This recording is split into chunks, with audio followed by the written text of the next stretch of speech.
రాష్ట్రాల్లో ప్రణయ్ అమృత కేసు సంచలనంగా మారింది. అప్పటికి నుంచి ఇప్పటి వరకు కూడా పోలీసులు సుదీర్ఘమైన విచారణ కొనసాగించారు. దీంట్లో ప్రధానంగా కూడా 1600 పేజెస్ వరకు కూడా దీంట్లో ఫైల్ చేయడం అయితే జరిగింది. మనతో పాటు అప్పటి డిఎస్పీ శ్రీనివాస్ మిర్యాలగూడకు సంబంధించిన వ్యక్తి ఉన్నారు. హలో సార్, దీని ప్రకారం చూస్తే గ్రౌండ్ లెవెల్లో కూడా మీరు ఇన్వెస్టిగేషన్ చూశారు. దీని ప్రకారంలో ప్రధానంగా ఎప్పుడైతే హత్య జరిగిందో పోలీసులకు ఇన్ఫర్మేషన్ ఎలా వచ్చింది? మీరు కళ్ళతో ఇదంతా కూడా పకడ్బందీగా కూడా అధికారులను భయప్రాంతులకు గురి చేసే ప్రయత్నం కూడా చేశారు. మిమ్మల్ని కోర్టులో కూడా క్రాస్ క్వశ్చనింగ్ కూడా చేశారు. ఏం చెప్తారు? తేదీ 14/9/2018 మధ్యాహ్నం 1:30 మిర్యాలగూడ పట్టణంలో ఉన్నటువంటి జ్యోతి హాస్పిటల్లో ప్రణయ్ని వెనక నుంచి ఒక అగాంతకుడు వెనక నుంచి 2 సార్లు కత్తితో నరికి చంపాడనే ఇన్ఫర్మేషన్ని మాకు ఫోన్ ద్వారా తెలియజేయడం. వెంటనే మేము అక్కడ సుధీర్ ఎస్ఐ కూడా ఉన్నాడు, అక్కడ 1 టౌన్ ఎస్ఐ అతను మిర్యాలగూడ, అతను అక్కడ చేరుకొని వెంటనే మాకు సమాచారం చేయడం జరిగింది. 2:15 వరకు మేము స్పాట్కి వెళ్ళడం జరిగింది. వెంటనే వెళ్ళి అక్కడ అంతా కూడా సేఫ్ గార్డు చేయడం జరిగింది, సీన్ ఆఫ్ అఫెన్స్ని. ముఖ్యంగా అక్కడ ఎవరైతే ప్రణయ్ మీద అక్కడ విచారణ చేసినప్పుడు వీళ్ళు హాస్పిటల్ నుంచి తిరిగి వస్తున్న సమయంలో అమ్మాయి అమృత ప్రెగ్నెంట్ కావడం, జ్యోతి హాస్పిటల్లో డాక్టర్ జ్యోతి దగ్గర ట్రీట్మెంట్ తీసుకొని వస్తున్న క్రమంలో వెనుక నుంచి ఈ సుభాష్ శర్మ కత్తితోటి, విచర్స్ కత్తి, అది కత్తితోటి 2 సార్లు కొట్టడం జరిగింది. కింద పడ్డ తర్వాత ఇంకొకసారి కూడా నరికి కత్తి అక్కడ పడేసి పారిపోవడం జరిగింది. ఆ ఇన్ఫర్మేషన్ సుధీర్ ఎస్ఐ గారి ద్వారా రాగానే మేము అక్కడికి మొదటిగా చేరుకోవడం జరిగింది. ప్రధానంగా చూసుకుంటే కూడా మిమ్మల్ని కోర్టులో కూడా క్రాస్ క్వశ్చనింగ్ ఎగ్జామిన్ చేయడం జరిగింది. ఇవన్నీ ఎలా ఎదుర్కొన్నారు? ఒకవైపు డిఫెన్స్ లాయర్సే కానీ జడ్జిలను కూడా భయప్రాంతులకు గురి చేసి, అంటే దీంట్లో చాలా కాంపోనెంట్స్ కానీ ఎలిమెంట్స్ కనిపిస్తున్నాయి. ఒకటి పరువు హత్య, అదే కాకుండా కాంట్రాక్ట్ కిల్లింగ్, ఇవన్నీ కూడా చాలా ఉన్నాయి. ఎలా ఫేస్ చేస్తారు? ఈ అఫెన్స్ జరిగిన 14/9/2018 అఫెన్స్ జరిగింది. దీంట్లో అఫెన్స్ జరిగిన దగ్గర నుంచి కూడా ప్రతి ఒక్క సాక్ష్యాన్ని, అంటే ఈ నేరాన్ని అంటే సాక్ష్యాల ద్వారా మేము కోర్టులో ప్రవేశపెట్టి నిందితులకి శిక్ష వేయించాల్సిన బాధ్యత ఇన్వెస్టిగేషన్ ఆఫీసర్గా ఉంటుంది. ఇది SC/ST కేసు కావడంతో ఇన్వెస్టిగేషన్ ఆఫీసర్గా నేను అప్పుడు డిఎస్పీ కాబట్టి లోకల్లో నన్ను అక్కడ ఎస్పీ గారు నియమించడం జరిగింది. రంగనాథ్ ఎస్పీ గారు ఇన్వెస్టిగేషన్ ఆఫీసర్గా. ఆ రోజు నుంచి లాస్ట్కి ఛార్జ్షీట్ వేసేంత వరకు దాదాపుగా 12/6/2019లో మేము ఛార్జ్షీట్ ఫైల్ చేయడం జరిగింది. దాంట్లో ఏ ఒక్క సాక్ష్యాన్ని వదిలిపెట్టకుండా ఈ నేరాన్ని రుజువు చేయడానికి సంబంధించినటువంటి ప్రతి ఒక్క సాక్ష్యాన్ని, అంటే అమ్మాయి చదువు హై స్కూల్ నుంచి తర్వాత అమ్మాయి మ్యారేజ్ చేసుకున్నంత వరకు, వీళ్ళిద్దరూ ప్రేమ వివాహం జరిగినంత వరకు, తర్వాత వీళ్ళందరూ కూడా నేరస్తులు. మారుతిరావు అమ్మాయి తనకి అభిష్టానికి వ్యతిరేకంగా అమృత లవ్ మ్యారేజ్ చేసుకోవడం, అప్పటి నుంచి తర్వాత మారుతిరావు ఏ విధంగా ఈ హత్యకి ప్లాన్ చేయడం జరిగింది, అదేవిధంగా మిగతా హంతకులలో రోల్ ఏంటది, ఎవరెవరు ఏ రోలు పోషించారు అనేది మొత్తం 8 మంది దీంట్లో ఉన్నారు ఎక్కిజుడు. ఆ ప్రతి ఒక్క ఎక్కిజుడు యొక్క రోల్ని ఎక్స్ప్లెయిన్ చేసుకుంటూ, అదే టెక్నికల్ ఎవిడెన్స్ కూడా కలెక్ట్ చేసి, అదేవిధంగా మా టెక్నికల్ టీమ్స్ కూడా ఉంటాయి FSL ద్వారా, వాళ్ళ FSL అధికారులు కూడా ప్రతి ఒక్కళ్ళు ఈ యొక్క మేము ఇచ్చినటువంటి డేటాని అనాలిసిస్ చేసి నేరస్తులకి వాళ్ళకి దాన్ని అనుసంకల్పనం చేయటం ఒకటి. తర్వాత మిగతా ఇన్వెస్టిగేషన్ ఆఫీసర్స్ కూడా చాలామంది, మా సిఐలు కూడా చాలామంది దీంట్లో నిమగ్నం కావటం. తర్వాత ఎప్పటికప్పుడు కూడా మా యొక్క ఎస్పీ గారు రంగనాథ్ సారు ప్రతి ఒక్క విషయాన్ని కూడా ఎప్పటికప్పుడు మమ్మల్ని గైడ్ చేసుకుంటూ ముందుకు తీసుకుపోవడం జరిగింది. దాదాపుగా 1600 పేజీల ఛార్జ్షీట్, అంటే ఏ సాక్ష్యాన్ని కూడా వదిలిపెట్టకుండా మేము కోర్టులో ఫైల్ చేయడం జరిగింది. తర్వాత ఇప్పుడు పీపీ గారు కూడా దర్శన్ నరసింహ పీపీ గారు కూడా ఈ యొక్క సాక్ష్యాలని కోర్టులో ప్రవేశపెట్టి వారితోటి ఈ సాక్ష్యాల్ని తగు విధంగా చెప్పించి ప్రతి ఒక్క వాదోపవాదాలను కూడా, అదేవిధంగా చాలామంది క్రాస్ ఎగ్జామిన్ కూడా మమ్మల్ని చేయడం జరిగింది. దాదాపుగా 7 రోజులు నేను కోర్టుకి అటెండ్ కావడం జరిగింది హైదరాబాద్ నుంచి. దీంట్లో నేరస్తులు అందరూ కూడా కోటీశ్వరులు కాబట్టి పెద్ద పెద్ద అడ్వకేట్స్ని, సీనియర్ అడ్వకేట్స్ని పెట్టుకోవడం జరిగింది.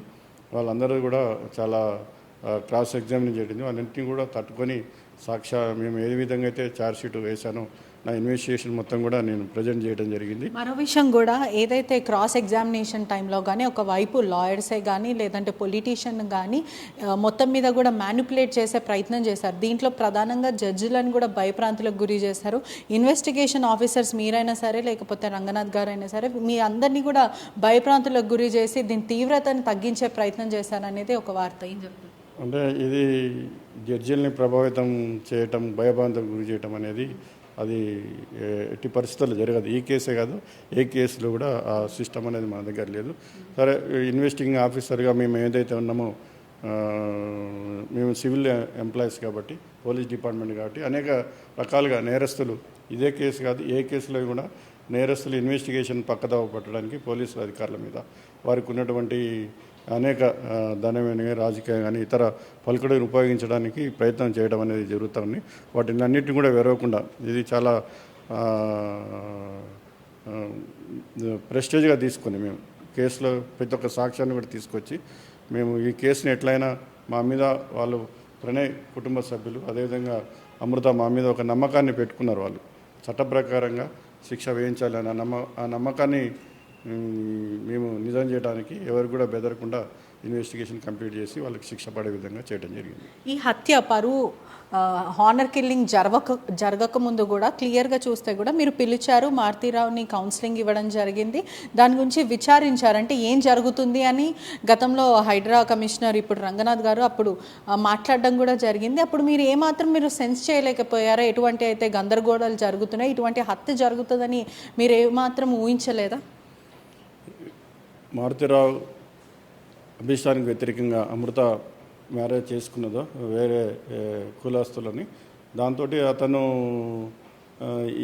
అతను వాళ్ళ మీద పగ తీర్చుకునేటువంటి అవకాశం ఉందని మేము గ్రహించడం అనేది జరిగిన సందర్భంలో మారుతీరావును కూడా మేము పిలిచి కౌన్సిలింగ్ చేయడం జరిగింది. తర్వాత మేము ఎస్పీ గారి దగ్గర కూడా తీసుకుని వెళ్ళినాం, రంగనాథ్ ఎస్పీ గారి దగ్గర కూడా మాట్లాడే అతను కూడా నాకు మా కూతురు అంటే ప్రేమ కానీ ఈ విధంగా నా కూతుర్ని చేసి ఆమెని విధవరాలుగా చేసే ఉద్దేశం నాకు లేదు అని అతను నమ్మబలకడం జరిగింది. అయినప్పటికీ కూడా మేము చాలా రోజుల వరకు ప్రికాషనరీ చర్యలు తీసుకోవడం జరిగింది. వాళ్ళ రిసెప్షన్ కూడా అక్కడ మిర్యాలగూడలో చేసినప్పుడు దానికి సరైనటువంటి బందోబస్తు కూడా ఏర్పాటు చేసిన అనేక సందర్భాల్లో అతను పిలిచి మాట్లాడడం కూడా జరిగింది. అతను నేను ఏ విధమైనటువంటి కక్షపూరిత వైఖరి కానీ హింసా మార్గాన్ని కూడా నేను చేయను, నేను ఒక గౌరవప్రదమైనటువంటి రియల్ ఎస్టేట్ వ్యాపారిని అని చెప్పేసి అతన్ని నమ్మం పలకడం జరిగింది. అయినప్పటికీ చేయాల్సినటువంటి అన్ని జాగ్రత్తలు తీసుకున్నప్పుడు కూడా ఈ విధంగా అతను మారుతీరావు ఒక కక్షపూరితంగా మర్డర్ చేయించడం జరిగింది. ఈ కేసులో సీసీటీవీ ఫుటేజ్ అనేది కీలకంగా మారింది. ఆ ఫుటేజ్ చూస్తుంటే కూడా చాలా బ్లర్గా, అంటే పర్సన్ ఎవరో కూడా ఐడెంటిఫై చేసేలాగా లేదు. కానీ ఒక టెక్నికల్ ఎవిడెన్స్ ద్వారా కానీ లేక అనేక ఎవిడెన్స్ ద్వారా ఈ కేసుని ఎలా ఛేదించారు? ప్రస్తుతం కీలకమైన పాయింట్ ఏది అంటే మీకు మారుతీరావు పైన ఎప్పుడు అనుమానం వ్యక్తమైంది? ప్రణయ్ మర్డర్ అయిన తర్వాత ప్రణయ్ని చంపడానికి కారణము ఏది లేదు. అతను ఎందుకంటే చదువుకునే ఒక స్టూడెంట్, అతను అప్పుడే ఇంజనీరింగ్ అతనిది అయిపోయింది. అతన్ని చంపడానికి ఎటువంటి కారణం లేదు. అతను ఈ అమృతాన్ని వివాహం చేసుకోవడం వల్లనే అమృత కుటుంబ సభ్యులకే ఇది ఒక చంపే అవకాశం ఉంటుందని మేము ఎస్టాబ్లిష్ చేయడం. అమృత కూడా వెరీ క్లియర్గా చెప్పింది, ఆ అమ్మాయి కూడా ఈ మర్డర్ చేయడానికి కారణం మా నాన్న మారుతీరావు కూడా వెంటనే ఉరేయాలని ఆమె కూడా ఆ రోజు డిమాండ్ చేయడం జరిగింది. ఆమె చెప్పినటువంటి అంటే బాధితులు ఎవరైతే ఉన్నారో వాళ్ళు చెప్పిన సమాచారంతో మేము ఇన్వెస్టిగేషన్ చేసి వీళ్ళందరినీ కూడా 1 by 1 అరెస్ట్ చేయడం జరిగింది. ఈ కేసులో ప్రధానంగా వాళ్ళ పెద్దనాన్న కూడా ఉన్నారు. ఈ రోజు మాత్రం కోర్టు దగ్గర మాత్రం మాకు ఎటువంటి సంబంధం లేదంటూ వాళ్ళ తరపున కుటుంబ సభ్యులు చెప్తూ ఆందోళన వ్యక్తం చేస్తున్నారు. దాని గురించి ఏం చెప్తారు? చిన్నాన్న మారుతీరావు తమ్ముడు తిరునగరి శ్రావణ్ కుమార్ మాకు సంబంధం లేదు అని ఇప్పుడు చెప్తున్నారు వాళ్ళు. కానీ సాక్ష్యాధారాలు ఏదైతే మేము కలెక్ట్ చేసామో ఆ సాక్ష్యాలు అన్నీ కూడా ఇతనికి కూడా సంబంధం ఉంది. ఒక రాఘవ థియేటర్లో సినిమా చూస్తున్నారు ప్రణయ్ను అమృత. ఆ థియేటర్కి వెళ్ళి వాళ్ళని కొట్టి ఇంటికి కూడా తీసుకురావడం జరిగింది. అనేక సందర్భాల్లో మారుతీరావుతో ఇట్లా పెళ్లి చేసుకుంది మీ అమ్మాయి, దాంతో మన కుటుంబ పరువు పోతుంది అనేది అతన్ని ఇన్వెస్టిగేషన్ చేయడం జరిగింది. అంటే కాన్స్పరెన్సీలో భాగంగా అట్టడం జరిగింది. అనేక సందర్భాల్లో మారుతీరావుకి అండగా నిలబడటం జరిగింది.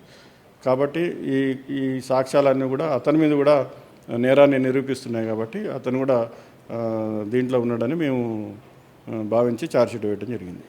సుభాష్ శర్మతో పాటు మరికొందరు నేరస్తులు కూడా ఉన్నారు, పూర్తిగా డేంజరస్ అని కూడా తెలుస్తుంది. వీళ్ళందరినీ కూడా ఇంటరాగేషన్ చేసే సమయంలో ఎటువంటివి వెల్లడించారు, ఏం చెప్పారు? ముఖ్యంగా సుభాష్ శర్మ, తర్వాత అబ్దుల్ బారీ A4, A3 అస్గర్ అలీ, వీళ్ళందరూ కూడా నోటోరియస్. రాజమండ్రి జైల్లో ఉన్నప్పుడు ఈ అస్గర్ సుభాష్ శర్మకి ఎవరైతే ఈ అటెంప్ట్ మర్డర్ చేశాడో అతనికి బారీకి పరిచయాలు ఏర్పడ్డాయి. ఆ పరిచయాలతోటి ఈ అస్గర్ వీళ్ళిద్దరిని కూడా మాట్లాడి ఈ హత్యకి మెయిన్గా పథకం వేయడం జరిగింది. ఆ పథకం ప్రకారం వీళ్ళందరూ కూడా ప్రణయ్ని మర్డర్ చేయడం జరిగింది. మరోవైపు కూడా ఇప్పుడు కింది స్థాయి కోర్టు ద్వారా వీళ్ళకైతే శిక్ష ఖరారు చేశారు. వీళ్ళు హైకోర్టు కానీ సుప్రీంకోర్టు కానీ లేకపోతే రాష్ట్రపతిని కూడా అప్పీలు చేసుకునే అవకాశాలు ఉన్నాయి. దీని ప్రకారం ఎలా కౌంటర్ చేస్తారు?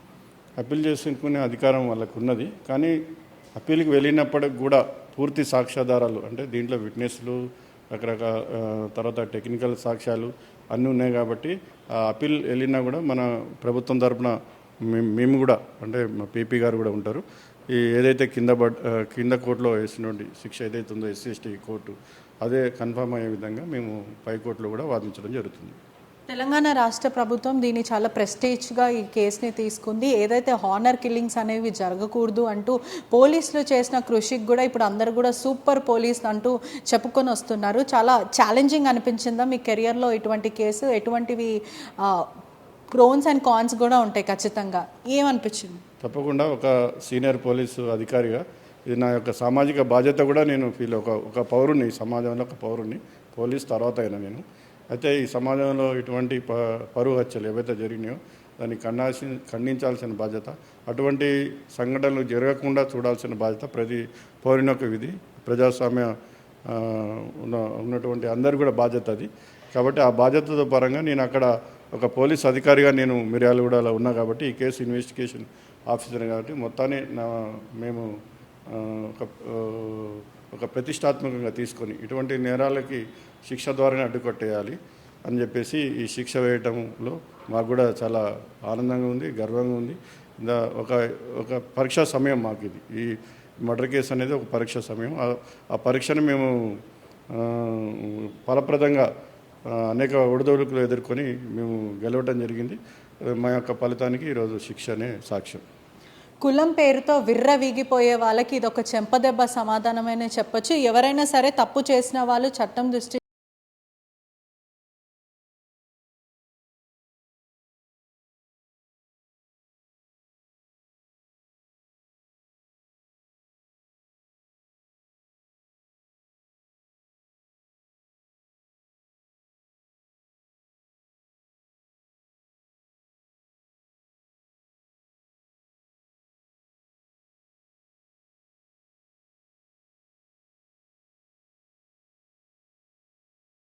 మొత్తం మీద కూడా పూర్తిగా ఇటువంటివి ఎప్పటికీ జరగకూడదు, ఇది ఒక సోషల్ మెసేజ్గా ప్రజలకు వెళ్ళాలంటూ పోలీసులు చెప్తున్న పరిస్థితి కనిపిస్తుంది. Cameraman విజయ్తో పెట్రిషా reporting, RTV Hyderabad. మరిన్ని వీడియోస్ కోసం ఛానల్ ని సబ్స్క్రైబ్ చేయండి. లేటెస్ట్ అప్డేట్స్ కోసం వాట్సాప్ ఛానల్ ని ఫాలో అవ్వండి. ఆ లింక్ డిస్క్రిప్షన్ లో ఉంది.